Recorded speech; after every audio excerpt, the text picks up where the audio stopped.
मेरे सामने बैठे अजीज सामीन, अस्सलामु अलैकुम व रहमतुल्लाहि व बरकातुहू।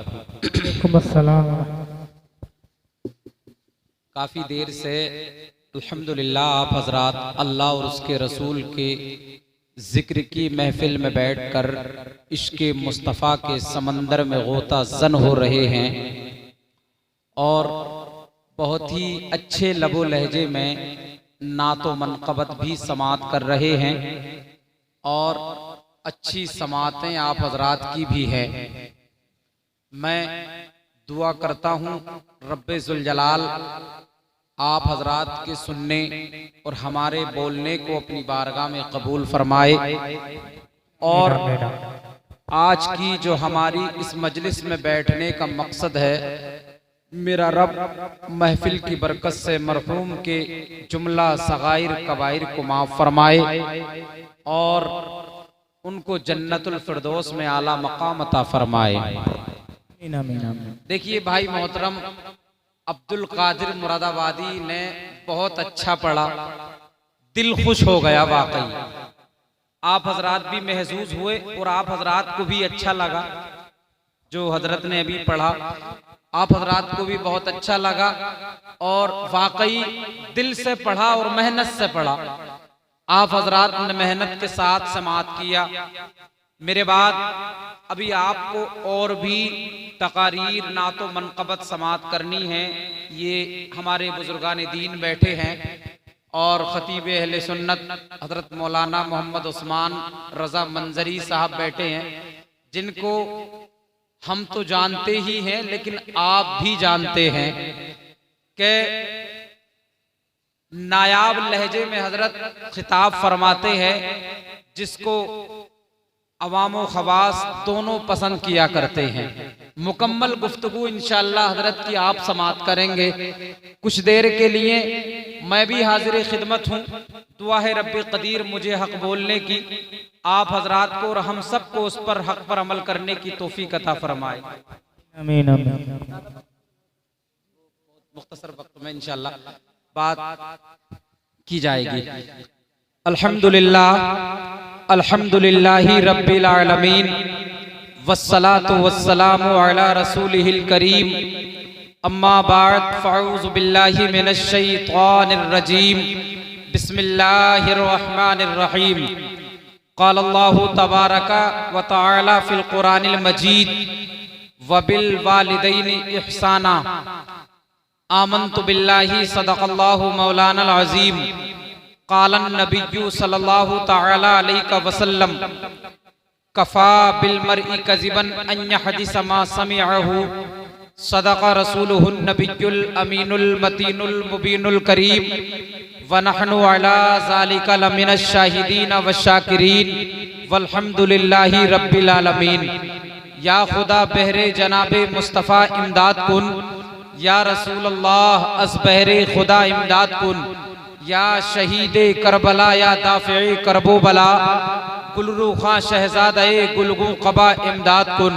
सरकार आला हजरत अजीमुल बरकत मुजद्दिदे दीनो मिल्लत इमाम इश्क़ो मोहब्बत सुन्नियत की जान इल्म की चट्टान इमाम अहमद रजा खान फाजिले बरेलवी अलैहि रहमतु व रिज़वान इरशाद फरमाते हैं, या रसूल अल्लाह सरवर कहूँ के मालिको मौला कहूँ तुझे, बाग़े खलील का गुले ज़ेबा कहूँ तुझे, तेरे तो वस्फ़ ऐबे तनाही से है बरी, हैरान हूँ मेरे शाह मैं क्या क्या कहूँ तुझे। आखिर रज़ा ने ख़त्मे सुखन इस पे कर दिया, खालिक का बंदा खल्क का आका कहूँ तुझे।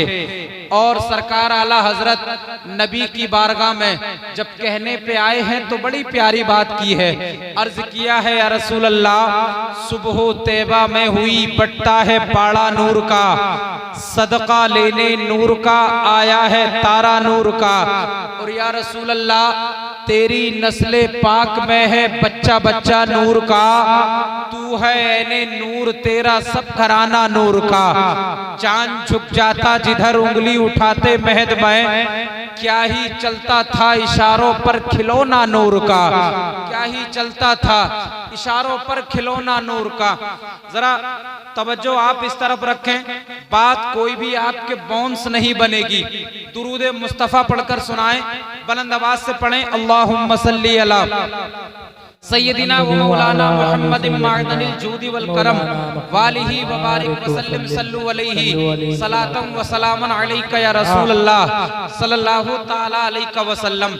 आप हजरात देख रहे हैं फातिहा के सिलसिले में आज की इस महफिल का इनिकाद हुआ है।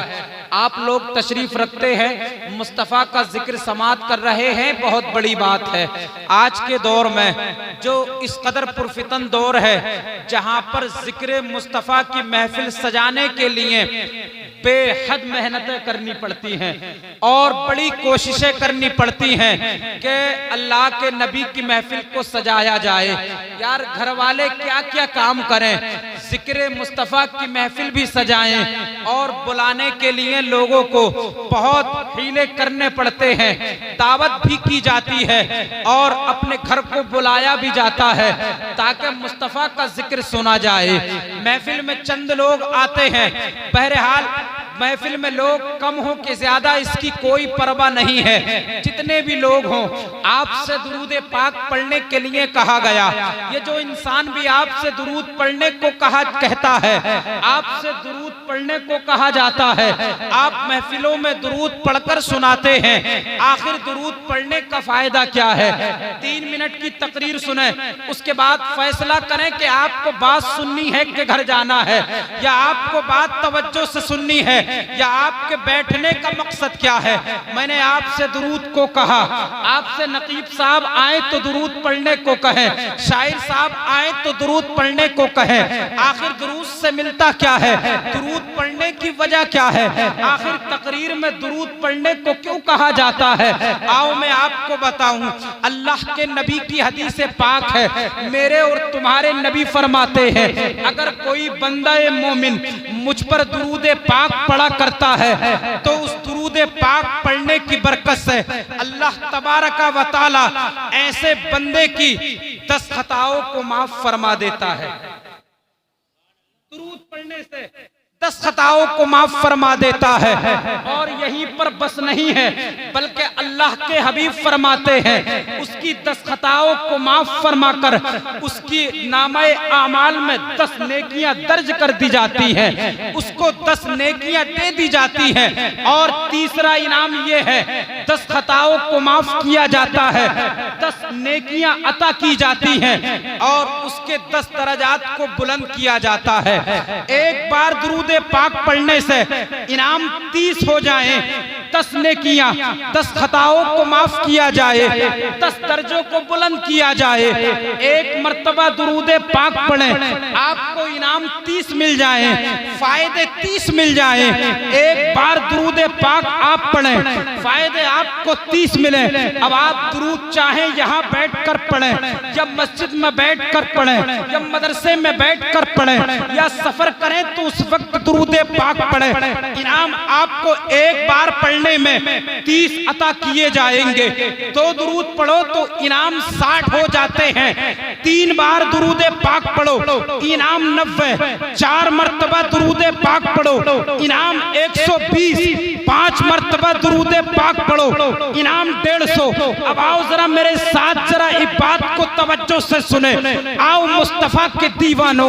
एक दीवाना खड़े होकर कहता है, यार मैं 1 बार नहीं, 2 बार नहीं, 3 बार नहीं, मैं तो मुस्तफा पे इतना दुरूद पढ़ना चाहता हूँ, इतना दुरूद पढ़ना चाहता हूँ कि आसमान के तारों को तो गिना जाए लेकिन दुरूद की नेकियों को ना गिना जाए। आसमान के सितारों की गिनती की जाए लेकिन दुरूद पाक को ना गिना जाए।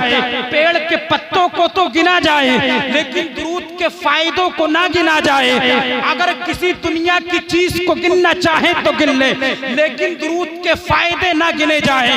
तो आज को मैं इस महफिल में बैठकर ये पैगाम देता चला जाऊं, क्योंकि नबी के तो कुछ आशिक ऐसे भी होते हैं जो इतना दुरूद पढ़ना चाहते हैं, इतनी दुरूद पढ़ना चाहते हैं कि समंदर के झागों को तो गिन सकें लेकिन दुरूद के इनाम को ना गिना सा सके।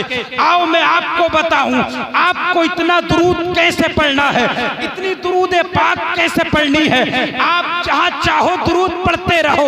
आओ चलते हैं बरेली के इमाम सरकार आला हजरत की बारगाह में।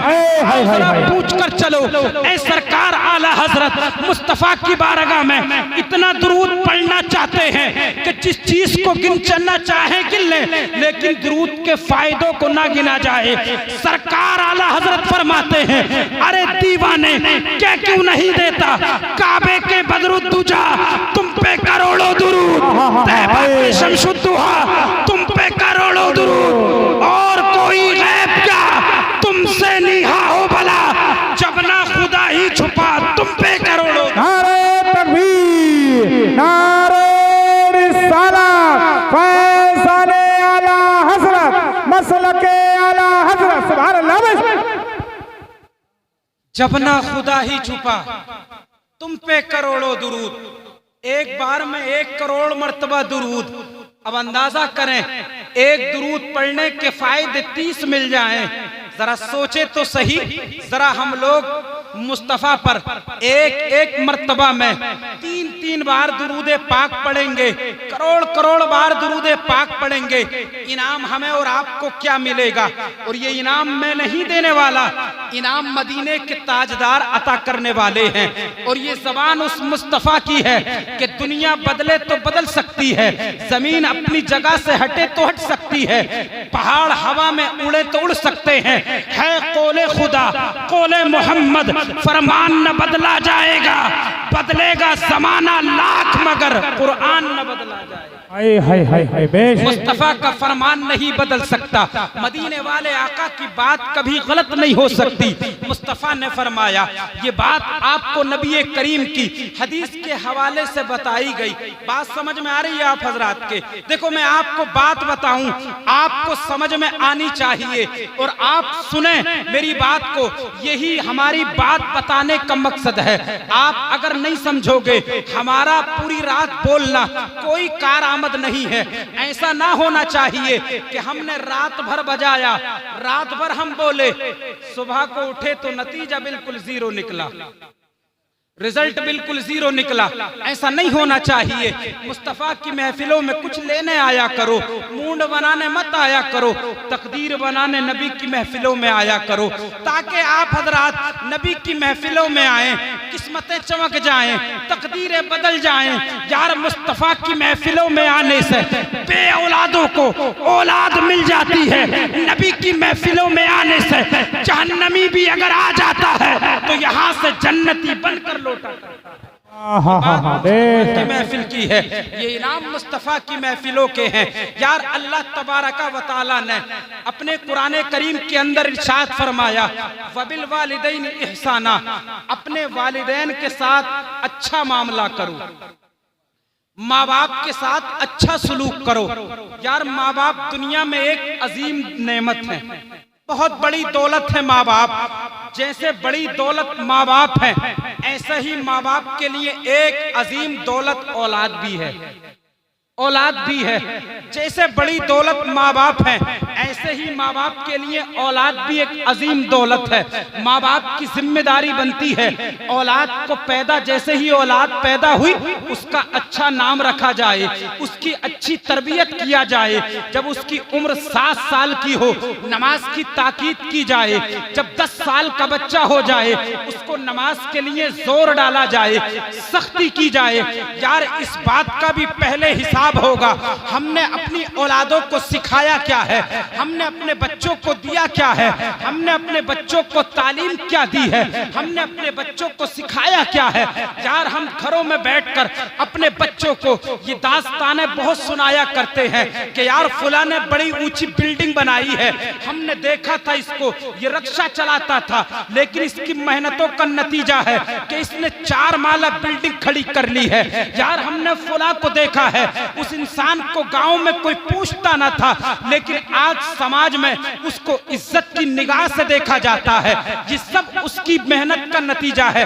ये बात हम अपनी औलाद को बताते हैं। अच्छी बात है, दुनियावी बातें सिखाया करो, लेकिन मुस्तफा के किरदार को भी अपने बच्चों को सिखाया करो। क्या करो यार, हमने देखा था कोई हब्श का रहने वाला काला गुलाम था, जब से मुस्तफा ने उसको सीने से लगाया था कोई पूछता न था उसको नबी ने गले से क्या लगाया, दुनिया उसके नाम को रटने में लग गई। बेशक बेशक। कभी कभी अपने बच्चों को बिलाल की हिस्ट्री भी बताया करो, कभी कभी अपने बच्चों को सलमान फारसी के ईमान लाने का पुरमग़ज़ अफरोज वाक़िया भी सुनाया करो। यार हम अपने बच्चों को देते क्या है, अपने बच्चों को सिखाते क्या है। आज तुम्हारे और मेरे घर का बच्चा जिसकी उम्र 7 या 8 साल हो, आपको मालूम है जब वो घर से निकलता है, आप देखें मुस्तफा करीम के जमाने में एक बच्चा जिसकी उम्र तकरीबन 12 या 13 साल थी, वो घर से निकला, उसके हाथ में इतनी बड़ी तलवार थी, वो घर से निकला। मुस्तफा करीम का एक छोटा सा सहाबी, आज तुम्हारे और मेरे घर से बच्चे जैसे ही निकलते हैं, उनके हाथ में कोई जिहाद के लिए सामान नहीं होता, या तो क्रिकेट का बल्ला होता है, या गेंद होती है, या लूडो की डिब्बी होती है, या ताश के पत्ते होते हैं। ये हमारे और तुम्हारे बच्चे हैं जो घर से निकलते हैं तो कभी तो बॉल लेकर निकलते हैं, कभी बल्ला लेकर निकलते हैं। यार देखो उस मुस्तफा करीम के दीवाने को, घर से निकला है मक्के की उस चिलचिलाती धूप में, 13 साल उम्र है, निकला है इतनी बड़ी तलवार लेकर। मुस्तफा करीम का वो सहाबी, मुस्तफा करीम का वो दीवाना जब घर से निकला ना, उसको खबर हुई, सामने से देखा पीछे मुस्तफा करीम तशरीफ ले आए, उसने नजर की, सामने मुस्तफा जैसे ही तशरीफ लेकर के आए, बच्चे को देखा और पूछा, ऐ बच्चे कहाँ जा रहे हो? बच्चा कहता है मैंने सुना है जो मोहम्मद नाम का शख्स है जो ईमान फैला रहा है, उसको काफिरों ने कैद कर लिया है, मैं उन काफिरों से लड़ने जा रहा हूँ, उनसे जिहाद करने जा रहा हूँ, उनसे लड़ने कत्लो किताल के लिए जा रहा हूँ। मुस्तफा करीम फरमाते हैं क्या तुमने उस नबी को देखा है? कहा नहीं मैंने देखा नहीं है, लेकिन मैं मानता हूँ जो वो बात कहते हैं वो रब की तरफ से वही होती है, वही वो बात कहते हैं, वो हक पर हैं और दीन लेकर के आए हैं, सच्चा दीन फैला रहे हैं। मुस्तफा फरमाते हैं ऐ दीवाने, अगर तूने उनको देखा नहीं है, उनकी बात का एतबार कैसे करता है? वो बच्चा कहता है यार मैंने देखा नहीं है, लेकिन मैंने सुना है वो जब बात करते हैं तो जानवर खामोश हो जाते हैं, जब मुस्तफा करीम गलियों से चलते हैं पेड़ झुककर सलाम करते हैं, मुस्तफा गली से गुजरते हैं पत्थरों से दुरूद की आवाज आती है। जिस इंसान को पेड़ झुककर सलाम करें, जानवर ताजीम के लिए आ जाएं, वो कोई झूठा नहीं मुस्तफा का नबी हो झूठा नहीं हो सकता, मुस्तफा का नबी हो सकता है। आका करीम इरशाद फरमाते हैं अच्छा तुम्हारी उम्र तो इतनी छोटी है, तुम्हारी उम्र के बच्चे कुछ तो खेल रहे हैं, वो खेल कूद में उम्र बिता रहे हैं, लेकिन तुम्हें ये राय किसने दी कि जाओ मुस्तफा के लिए लड़ने जाओ? और तुम कैसे लड़ सकते हो? कैसे मुस्तफा के दुश्मनों से लड़ सकते हो? यार आप तवज्जो करें, हम और आप अपने बच्चों को क्या तालीम देते हैं, क्या शिक्षा देते हैं हम अपने बच्चों को? वो दीवाना कहता है मेरी उम्र चाहे कितनी है, मेरा कब्जा चाहे जितना भी हो, मेरे हाथ में तलवार है, मैं इस तलवार को लेकर मुस्तफा के दुश्मनों में निकलूंगा, और जब तक तलवार रुकने का नाम नहीं लेगी, जब तक दुश्मनाने रसूल की गर्दनें ना उड़ा दूंगा। ये 13 साल का बच्चा है जो चिलचिलाती धूप में निकला है। आका फरमाते हैं बेटे ये बात सही नहीं है, मैं तुम्हारे सामने खड़ा हूं, मैं ही वो रसूल हूं। कहते मैं ही वो रसूल हूँ। वो कहता है आका मैंने आज तक सुना ही था, लेकिन आज आपको देख लिया। आका जल्द हाथ बढ़ाइए, कलमा पढ़ाकर मुसलमान कर लीजिए, इस्लाम में दाखिल हो गया। अब उस